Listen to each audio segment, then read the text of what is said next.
વેરાવળ બંદરે માછીમારોની મુશ્કેલીમાં સતત વધારો જોવા મળ્યો છે। સરકાર પાસે ખૂબ મોટી માંગણી કરી છે। માછીમારો રિક્ષા ચલાવવા મજૂરી કરવા માટે મજબૂર બન્યા છે।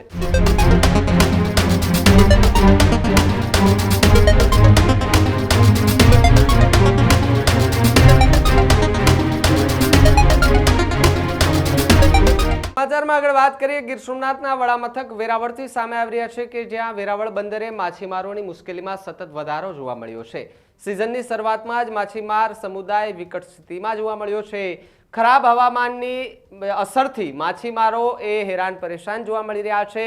તો બીજી તરફ એક ફિશિંગ બોટ જે છે તે દરિયામાં ડૂબી છે, જેની અંદર એક વ્યક્તિનું મોત થયું હોવાની ઘટના પણ બની છે। તો બીજી તરફ બીજી બોટોમાં સવાર માછીમારો હજી પણ લાપતા હોવાની વિગતો મળી રહી છે। તો સાથે જ 5 થી 7 લાખનું રોકાણ, લોન કે વ્યાજે લીધેલા પૈસાનું શું, તેના પર પણ સવાલો ઊભા થઈ રહ્યા છે। એસોસિએશન પ્રમુખ રમેશ જે ડાલકી છે તેમનું એક સૌથી મોટું નિવેદન સામે આવ્યું છે અને કહ્યું છે કે છેલ્લા 5 વર્ષથી માછીમારો સતત સંઘર્ષમાં હોવાની વિગત મળી રહી છે। આગેવાન પરેશ કોટિયા છે તેમણે સરકાર પાસે ખૂબ મોટી માંગણી કરી છે। બોટને વીમા કવચ હેઠળ લાવવાની માંગ કરવામાં આવી છે। અગ્રણી મનોજ સોલંકી માછીમારોની આપવીતી એમણે જણાવી છે। તો બીજી તરફ એમણે કહ્યું છે કે નુકસાનના કારણે માછીમારો રિક્ષા ચલાવવા મજૂરી કરવા માટે મજબૂર બન્યા છે। સાગર ખેડૂતોને પણ સહાય પેકેજ આપે એવી વિગતો અને એવી માંગ જે છે તે માછીમારો દ્વારા કરવામાં આવી છે। મારું નામ પરેશ કોટિયા છે, બોટ એસોસિએશનના ઉપપ્રમુખ તરીકે મારી અત્યારે જે વાતાવરણ ખરાબ થયું છે એનાથી એમ કહેવું કે માછીમારને ઘણું બધું નુકસાન થયું છે। જેમ કે અમારા વિસ્તારમાં એક ભાઈ છે, ભરતભાઈની બોટ આખી ટોટલ લોસ ગઈ છે। એને કેમ કે સરકારે કોઈમાં વીમા યોજના એમ કહેવું કે અત્યારે કોઈ કંપની વીમા પણ લેતી નથી। સરકારનો પણ કોઈ એવી યોજના નથી કે એમાં વીમો લઈ શકે। હવે બોટની જે અમારે આ બોટ માલિકની બોટ જતી રહી તો એના પરિવારનું શું?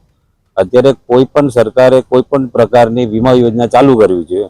જો વીમા યોજના ચાલુ ન થાય તો પણ જે બોટ ટોટલ લોસ જાય છે તો સરકારે એને પૂરેપૂરું વળતર આપવું જોઈએ, જેથી કરીને એનું પાછું એ બોટ બનાવીને એનું પરિવારનું ગુજરાન ચલાવી શકે। આવી પરિસ્થિતિમાં તો એ ઘર માલિક કરશે શું એમ? અત્યારે એને બેંકમાંથી લોન પણ લીધેલી છે 3 લાખની, પછી વેપારીના ઘરથી ઉછીના લીધેલા છે। એ માણસ હવે પાછો ફરીથી ધંધો કેમ કરી શકે? એનું પરિવાર હવે ચાલે એમ નથી। તો સરકારને એવી વિનંતી છે કે સરકારે આ બોટ જ્યારે ટોટલ જાય છે, દરિયામાં ડૂબી જાય છે, તો સરકારે કાં તો એને વીમા યોજના લાવવી જોઈએ, આ પછી એને યોજના લાવવી જોઈએ કે ભાઈ ટોટલ લોસ જાય તો એને સરકાર ફરીથી બોટ બનાવવામાં સહાય કરે। આવી સરકારને વિનંતી છે। અત્યારે સરકારે સિઝન 16 થી શરૂ કરી હતી, પણ એમ કહેવાય ને કે 2 દિવસમાં જ લગભગ બોટો બધી તૈયાર થઈને નીકળી હતી, પણ વાતાવરણના લીધે બોટો પરત આવતી રહી ને જે અમુક બંદરોમાં ફસાયેલી પડી છે, એટલે લાખો રૂપિયાનું નુકસાન છે। કેમ કે જનરલી આપણે જોઈએ તો કે પહેલી ટ્રીપ જે 2 ટ્રીપ હોય માછીમારોને એ ખરેખર લાભદાયક હોય, પણ હવે આ જ સમયમાં વાતાવરણના લીધે એ ટ્રીપ પણ નથી થઈ, એટલે માછીમારો ખરેખર એમ કહે ને કે પરિસ્થિતિ સાવ ખરાબ છે। અને ખરેખર આમાં સરકારે યોગ્ય ધ્યાન આપવું જોઈએ ને કોઈ પણ રીતે આમાં જેમ ખેડૂતોને જેમ સહાય પેકેજ કરે છે, જેમ વીમો આપણે એની ફસલ માટે, તો એમ આપણે પણ આ માછીમારો માટે પણ કંઈક સરકારે વિચારીને તાત્કાલિક ધોરણે એમ નથી કે તાત્કાલિક ધોરણે આમાં યોગ્ય પગલાં લઈ ને આમાં સહાય કરવી જોઈએ। મારું નામ મનોજ સોલંકી છે, ભીડિયાખોડી સમાજના બોર્ડ એસોસિએશનના પ્રમુખ છું। આ વખતેની સિઝન શરૂઆત થતે લોકોને એક ઉત્સાહ હોય, બોટોવાળાને ઉમંગ હોય, એક સોનેરી એક પીરિયડ હોય કે સ્ટાર્ટિંગ ટીપ હોય તો બધા લોકોને એક રોજગારી માટે સુનેરી તક હોવી જોઈએ। આ વખતે સુનેરી તક ધોવાઈ ગઈ એવું લાગે છે, કેમ કે વરસાદને મોન્સૂનના હિસાબે આ વખતે વાવાઝોડું એવું આવ્યું કે અમે કોરોનાના ટાઈમથી જ અમને ડગમગથી બોટો ચલાવતા હતા, ધીમે ધીમે હસતા ઉછર આવવાની હતી, ત્યાં ચોમાસાની પહેલા જ અમને બધાને ધોઈ નાખ્યા।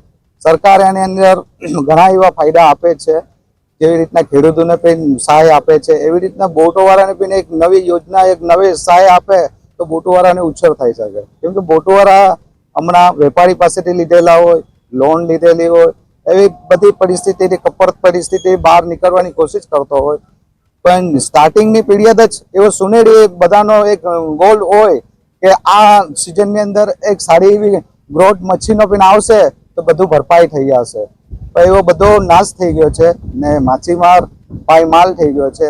તો 5 વર્ષથી ધીમે ધીમે માછીમાર નીચી ગતિથી જઈ રહ્યો છે.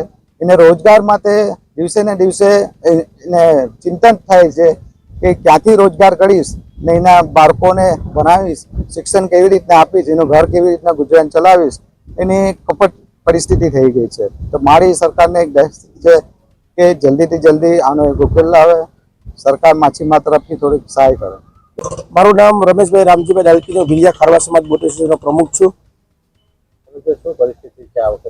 આ વખતની પરિસ્થિતિ સરકારના નિયમ પ્રમાણે 15 ઓગસ્ટથી જે સિઝન ચાલુ થઈ છે, માછીમાર જેવા બંદરમાં નીકળ્યા એવા બધા પરત પોતાનું નુકસાન કરી ધંધો કરવા વગર બધા પરત બંદરમાં આવી ગયા છે. એમાંથી અમારી સમાજની એક બોટ જે મહારાષ્ટ્રના દરિયામાં ટોટલ લાશ ડૂબી ગઈ છે. એના માણસો બધા હેમકેમ ઘરે પહોંચી ગયા છે. કાલે બોટ માલિકનો મને ફોન આવ્યો હતો કે ભાઈ મારી બોટ મહારાષ્ટ્રમાં 19 તારીખે ટોટલ લાશ ડૂબી ગઈ. મારા માણસો કાલે વાપીના ઘરે પહોંચીને મને ફોન કર્યો હતો કે ભાઈ તમારી આપણી બોટ દરિયામાં ડૂબી ગઈ છે. એ બોટ માછીમારે 6-7 લાખ રૂપિયાનો ડીઝલ બરફ રાશન કરી ને બોટ દરિયામાં મોકલી હતી. એનો બોટનો એમ કરો અંદાજે 40-45 લાખ રૂપિયાની બોટ થાય, એટલે ટોટલ ખર્ચો 50 થી 55 લાખનો ખર્ચો છે. એ બોટની માલિકની એક જ બોટ હતી. એ બોટ ઉપર પોતાના 6 ઘરના પરિવારના 6 સભ્ય હતા, તેના ઉપર નિર્ભર હતા. અત્યારે એની રોજીરોટી હવે કઈ રીતે પોતાનું ઘર ચલાવી શકશે એ ખરેખર એક વિચારવું જોઈએ. સરકારને મારી એક વિનંતી છે કે આ માછીમારને ગમે રીતે પેકેજ જાહેર કરી, જેમ ખેડૂતોને કોઈ પણ સહાય આપે છે એ પ્રમાણે માછીમારને પણ એક પેકેજ આપી ને પરિવારનું ગુજરાન ચલાવી શકે એવું એક પેકેજ જાહેર કરે એવી મારી વિનંતી છે સરકારને. ને અમારી સમાજના 2 બોટમાં 2 ખલાસી પણ ડૂબી ગયા છે. એમાં એક મહારાષ્ટ્રના દરિયામાં એક ખલાસી ડૂબી ગયો હતો, તેની બોડી અમને મળી ગઈ છે. તેની બોડી અહીં અમારે વેરાવળ ખાતે લઈ આવી તેને અંતિમ સંસ્કારની વિધિ પૂર્ણ કરી છે. એક ખલાસી સોમનાથથી સૂત્રાપાડાના દરિયા કાંઠે પડી ગયો છે, પણ હજી સુધી તેની બોડી મળી નથી. એટલે સરકારને મારી વિનંતી છે કે માછીમાર જે નાના પરિવારના હતા એને પણ સરકાર એક પેકેજ જાહેર કરી તેના પરિવાર નું ગુજરાન ચલાવી શકે એવું જે મળી ગયા છે એને પણ એક પેકેજ સરકાર જાહેર કરી વિનંતી છે.